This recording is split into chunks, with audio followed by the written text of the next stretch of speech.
مخك معلق على فكرة واحدة ومش راضي يدوس نيكست. بتلاقي نفسك بتتأكد من الباب، بتعيد نفس خطواتك أو بتكرر نفس السؤال، مش لأنك عايز بس لأن دماغك مش سايب لك اختيار. ده اسمه الوسواس القهري، ال OCD.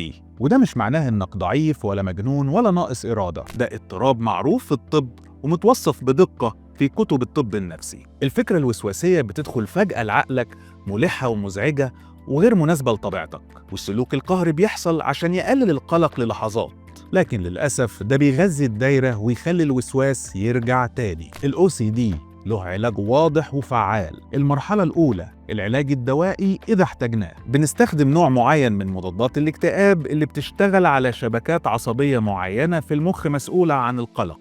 مش معناها انك هتفضل عليها طول عمرك، ومش معناها ان دماغك بايظة، هو بس بيساعد الشبكات العصبية ترجع تشتغل بشكل طبيعي. المرحلة الثانية العلاج السلوكي، وتحديدا ال ERP أو العلاج بالتعرض ومنع الاستجابة. يعني بندرب المخ انه يستحمل القلق من غير ما يعمل السلوك القهري، وبنكتشف ساعتها ان الخطر اللي دماغك خايف منه مش حقيقي اصلا. الوسواس القهري مش ذنبك ومش قدر لازم تعيش بيه، هو اضطراب قابل للعلاج، ولو اتعاملنا معاه صح حياتك هترجع تهدى أحسن من الأول. لو حاسس إن الأفكار مسيطرة عليك اطلب المساعدة، ودي أول خطوة في الطريق الصح.